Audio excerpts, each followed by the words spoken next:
En recevant le roi du Maroc à l'occasion de sa visite d'État, notre Assemblée se réjouit d'accueillir le souverain d'un pays dont l'amitié pour la France ne s'est jamais démentie, malgré les inévitables vicissitudes d'un long destin commun, d'un pays aussi jeune et entreprenant qu'il est chargé d'histoire, d'un pays tout entier tendu vers la paix, le progrès et la modernité.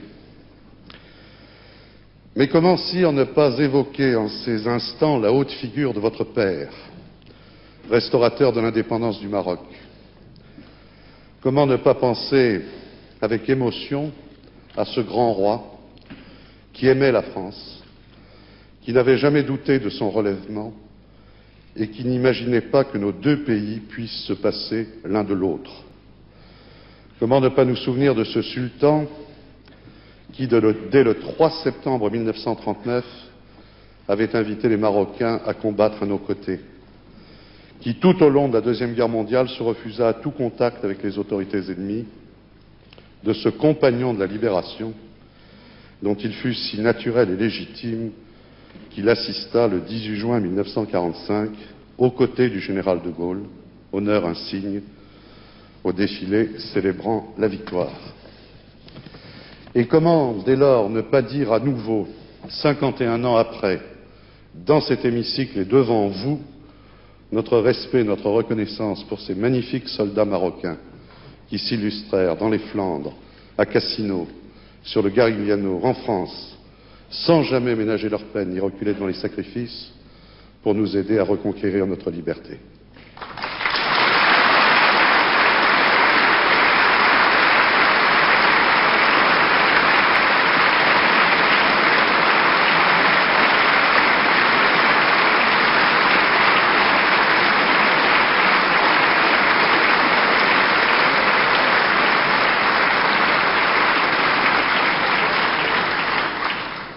Vous êtes, il est vrai, sire, à la tête d'un grand peuple fier et courageux, d'un peuple ouvert aussi, chaleureux, héritier d'une grande culture à la fois arabe, africain et pleinement méditerranéen. Dans une comparaison imagée qui vous fut souvent empruntée, vous avez dit un jour que le Maroc ressemblait à un arbre dont les racines nourricières plongent profondément dans la terre d'Afrique et qui respire grâce à son feuillage bruissant au vent de l'Europe. On ne saurait oublier en effet que la province romaine de Mauritanie-Tingitane a été créée à peu près au même moment que les provinces romaines des Gaules, ou encore que deux brillantes dynasties, celle des Almoravides puis celle des Almohades, régnèrent de part et d'autre du détroit de Gibraltar, liant étroitement l'Europe du Sud et l'Afrique du Nord, rayonnant depuis Cordoue à qui nous devons une bonne part de l'humanisme moderne et de ce qu'on appellerait bientôt les Lumières. Voilà qui faisait déjà du Maroc un véritable trait d'union, vocation à laquelle il n'a jamais renoncé et qu'il entend plus que jamais assumer.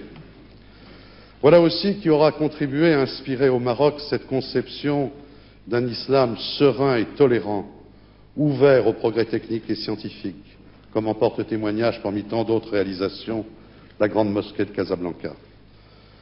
Cette conception est aujourd'hui servie, sire, par l'influence considérable qui est la vôtre dans l'ensemble du monde islamique.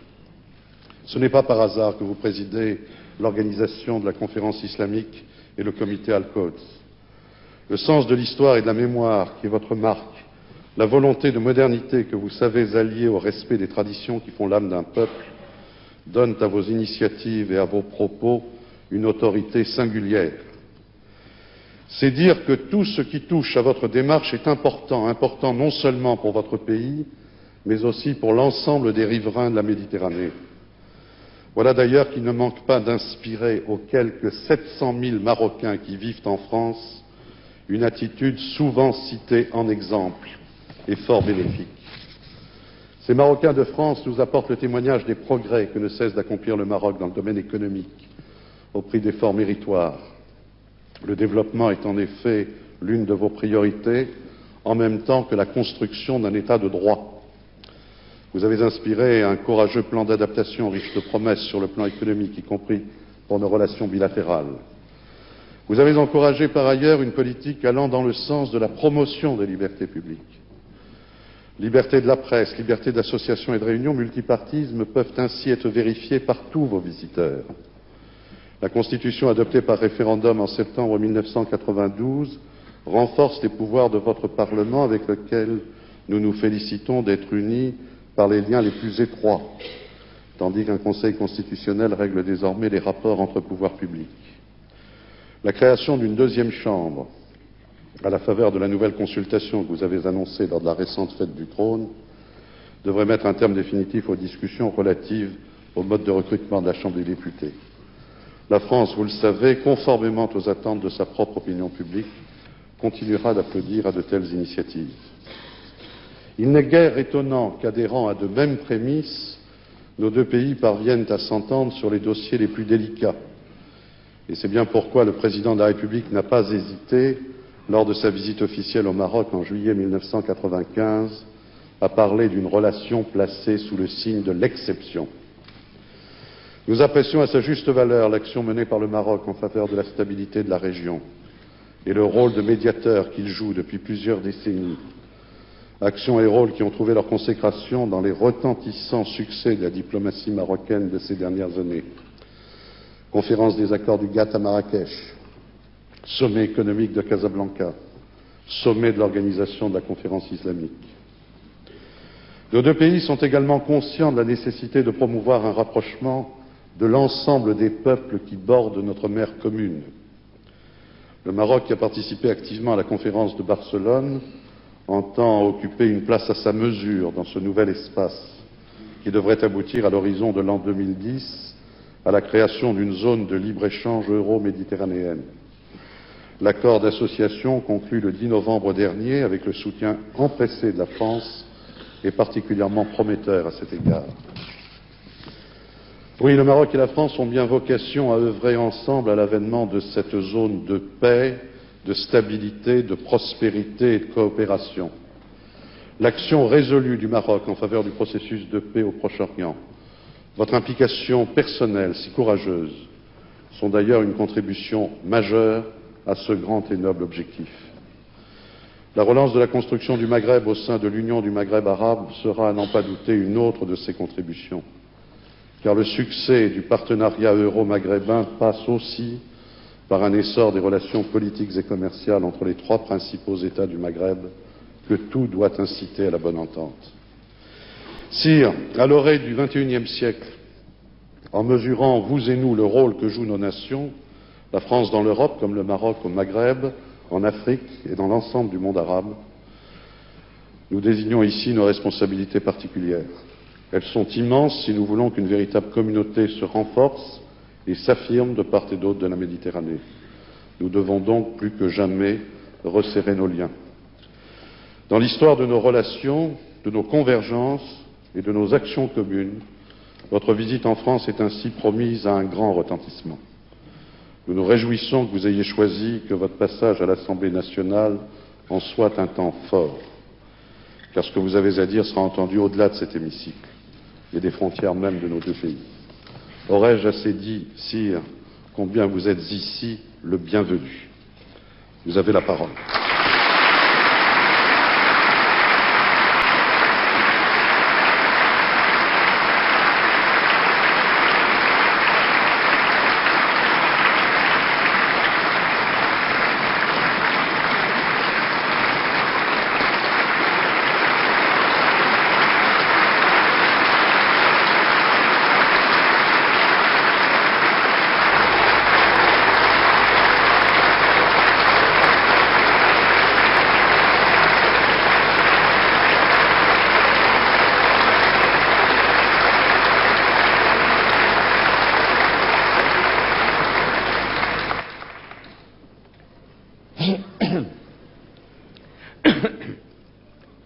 Alhamdulillah, wassalatu wassalamu ala moulana rasulillahi wa alihi wa sahbihi. Monsieur le Président, Mesdames et Messieurs les députés, l'invitation que j'ai reçue du Président de l'Assemblée nationale appelle de ma part un remerciement chaleureux. Je l'ai comprise comme un signe de profonde amitié entre nos deux peuples. Je voudrais saisir cette occasion pour souligner les multiples qualités du président, M. Philippe Séguin, homme politique de talent et de conviction. Personnalité éprise de justice et d'équité. Le président Séguin est également un humaniste avéré à la sensibilité méditerranéenne, affirmée et active. Nous y sommes très attentifs, Monsieur le Président. Vous savez nous parler et nous toucher. Vous savez aussi nous écouter et nous comprendre. Cette proximité est un don que vous avez su mettre avec générosité et chaleur au service de nos deux pays. De part et d'autre de la Méditerranée, la France et le Maroc aspirent avec passion et œuvrent avec acharnement à ce que notre monde, si amèrement désolé par le fracas des armes et par la crise économique, trouve la paix, la justice et le progrès. Et je me sens en ce lieu en communion avec les représentants de la nation française et je crois qu'avec l'aide de Dieu, ensemble, nous réussirons. Mon propos pourrait s'arrêter là, tant la communauté d'esprit qu'il implique et la confiance réciproque qui le justifie sont évidentes. Et si je le prolonge pendant quelques instants, c'est parce que l'enceinte où je suis accueilli m'incite de façon quasi irrésistible à une réflexion. Récemment, votre auguste Assemblée a voté une révision constitutionnelle réformant le système des sessions et élargissant le champ du référendum.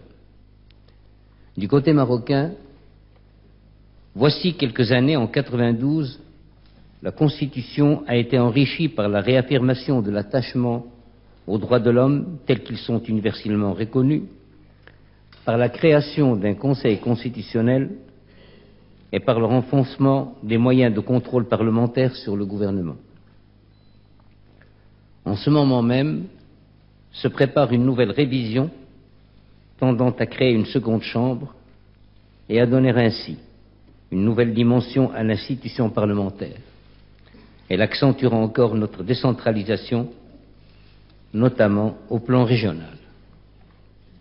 Ainsi, de part et d'autre, les constitutions et leur fonctionnement évoluent, non certes par plaisir du changement, mais parce que le temps passe, que la société change et que vivre, c'est s'adapter. Ne nous y trompons pas cependant. Il ne s'agit pas de nous copier les uns les autres. En matière de constitution, il n'existe pas de procédé industriel permettant de livrer des usines institutionnelles clés en main.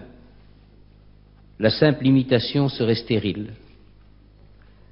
Si l'on veut s'abandonner à la métaphore, mieux vaut voir chaque constitution comme un vêtement. Un vêtement se dessine et se coud en fonction des formes et des mesures de celui qui devra les porter. Bien plus, celui que l'on habille ne gardera pas immuablement la même silhouette. Les âges de la vie, l'état de santé, la condition physique appellent des corrections qui vont de la simple retouche à un changement d'habit.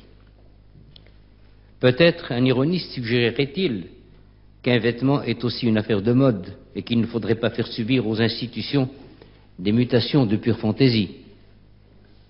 N'y a-t-il pas quelque chose de cela dans l'appel si souvent entendu à la modernité? Il me semble que l'usage du terme modernité dans sa vie politique est matière malentendue. Certains de ceux qui l'emploient paraissent croire que la modernité politique exige, en dépit de la géographie et de l'histoire, l'uniformité des institutions dans tous les États du monde. Ils se trompent. Ils se trompent, je l'ai déjà dit. D'autres, se croyant pluralistes, pensent au contraire que la modernité est hors d'atteinte pour les pays dans lesquels le respect de la tradition s'opposerait à tout changement réel. Ils ne se trompent pas moins. Cette antithèse mécanique entre le passé et l'avenir, Jean Jaurès l'avait dénoncée à l'avant en s'écriant, et je cite de mémoire, que le fleuve est fidèle à sa source quand il descend vers la mer. Moins éloquemment, hélas, je dirais qu'une communauté de valeurs, le principe démocratique, les droits de l'homme, le pluralisme, peut ressembler, sans se trahir et sans les trahir, des traditions différentes, peut rassembler, sans se trahir et sans les trahir, des traditions différentes. C'est bien parce que les institutions politiques sont, comme les hommes, vivantes, qu'il faut ne pas les enfermer dans des textes immuables et rigides. Certes, le constitutionnalisme naissant, à la fin du XVIIIe siècle, avait rêvé de faire d'une Constitution un livre révélé, défiant le temps et l'histoire.